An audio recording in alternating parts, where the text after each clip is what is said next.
All new at noon. After spending more than a half century trudging through rain and snow and heat, a beloved Indianapolis letter carrier has decided to retire. Howard Stevenson is ending his 56-year career with the U.S. Postal Service, and he was celebrated today in a big way. Post Office executives sent him off with a ceremony this morning, surrounded by family, friends, and former co-workers. After the ceremony, Stevenson planned to finish his mail route today. When asked the secret for working for so long, Stevenson offered these words of advice. Advice was to come to work with a smile on your face every day, and you can't do wrong. Stevenson has received many awards, including a National Safety Award for not having a single accident in his 56-year career.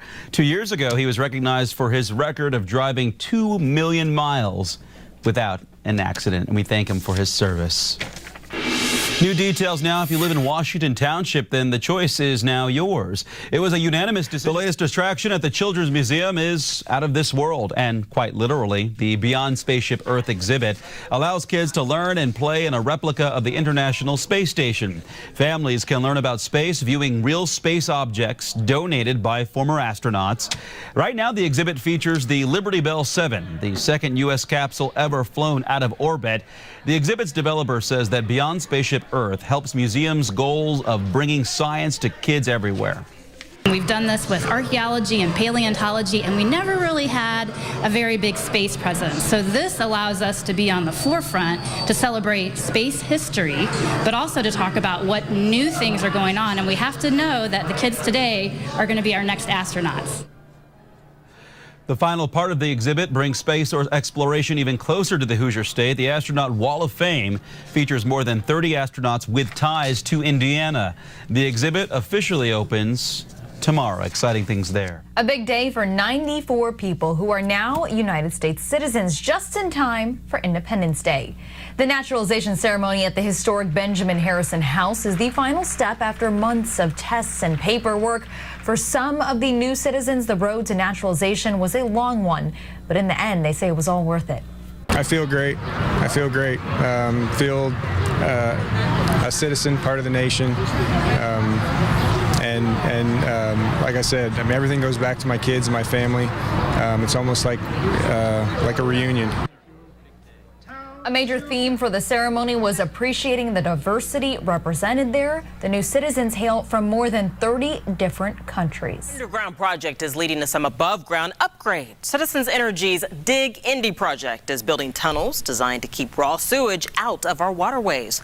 The tunnel's construction made significant changes to Ross Claypool Park on the city's west side, so Citizens Energy renovated it. Residents are thankful and hope the upgrades will bring positivity to the community.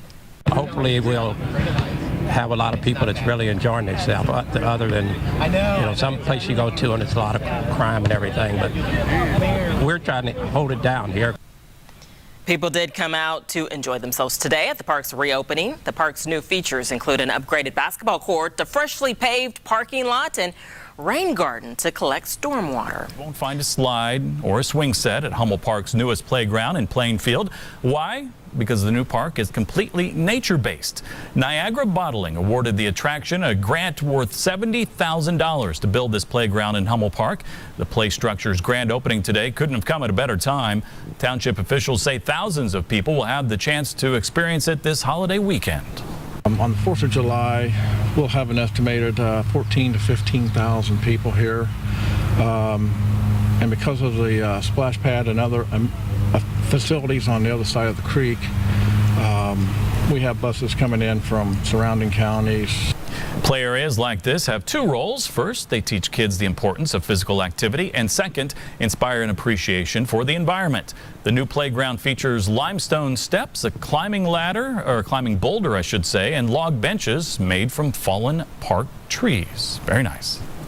It is the largest research endeavor Indiana University has ever undertaken, and tonight IU's unveiled the first project to receive funding from its $300 million Grand Challenges program to tackle some of the most critical issues facing both the state and the world. The Precision Health Initiative will be the first project aimed at preventing and curing disease using genetic, environmental, and behavioral factors. A lead researcher detailed the program's goals today. He says that they are bold but achievable. Over the next 10 years, within IU, we will cure at least one cancer. We will cure at least one childhood disease.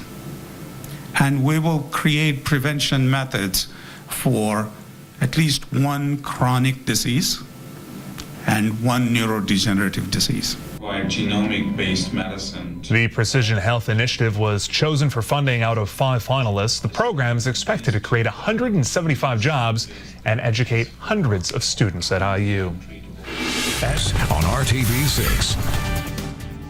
Victims of the Orlando nightclub shooting are being laid to rest on the same day the nation remembers the victims of yet another mass killing.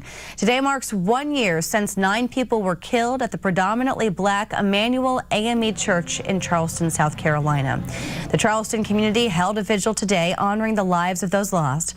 The shooter, this man, Dylan Roof, is set to begin trial in November. Well, a young California boy's prosthetic leg stolen. Now a big star is offering to help him out. Well, 4-year-old Liam had his right leg amputated when he was 1. He'd been using a prosthetic leg ever since until Sunday. That's when his family took a trip to the beach and thieves stole all of their belongings, including Liam's leg. When Shark Tank star Robert Herjavec heard about Liam's story, he knew he had to help. To think about what that little boy's gone through, and with everything that's happening in the world and so much negativity, I just thought if I had the opportunity to make him grow up in an environment where he thinks there's some good people in the world, why not? Now, it could be several weeks before Liam's new leg is ready, but Herjavec says he's sure he can get Liam his leg in no time. He's also arranging a VIP tour of Disneyland for Liam and his family. Indianapolis Animal Care Services also asking for your help. The shelter is extremely over capacity and is in need of adoptions.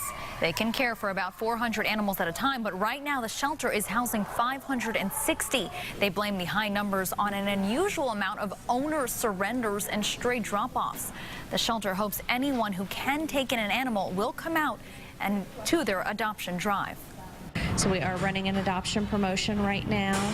All of our dogs and cats that are available for adoption are $20. They're already spayed or neutered, microchipped, looking for homes and ready to go home as soon as possible. Before this unusually high number of animal drop-offs, the shelter was well on its way to earning a no-kill shelter distinction. They hope people will adopt so the shelter doesn't have to make any more difficult decisions. 2 Delaware County officers get a heartwarming surprise at a local Wendy's. County Sheriff Ray Dudley and another deputy were eating lunch when a young boy approached them. 11-year-old Luke gave the officers a Wendy's gift card and thanked them for their service. Well, Sheriff Dudley says the interaction brought tears to his eyes and says it felt good to be appreciated. It's incidents like that is the, time that we, hold dear to our heart. And so when things are not going so good or we, got people hating on us, I mean, it's incidents like that we'll refer back to that keeps us doing the job we do in our community. Sheriff Dudley says he will be in Muncie this evening for National Night Out. He hopes his presence will increase positive relations between the community and law enforcement. Well, if you are ever in a Nerf gun battle, you want this guy on your side. Or just get the gun. A former NASA engineer has built the largest Nerf gun in the world. Mark Rover says he created the toy to protect himself during some Nerf wars at the office. It shoots out huge darts at around 40 miles an hour. The actual darts are pool noodles and plungers. Not too bad. Wow. Thank you for making RTV6 your choice for news. We'll see you right back here tonight at 11. Have a great. Thank you, Grady. And finally here at 7, a very special reunion for a Navy sailor and his canine partner. Navy sailor Chad and his military service dog Freddie served multiple combat tours in the Middle East. The two were inseparable until the military relocated Chad to Norfolk, Virginia, while Freddie continued working overseas. When Freddie was finally retired from active service in June, the American Humane Association decided to help reunite the pair. Freddie is home with Chad, where he can now relax and also enjoy his retirement. A happy homecoming. Happy days. Thank you for making RTV6 your choice for news. Have a great night, everyone. We'll see you right back here for the news at 11.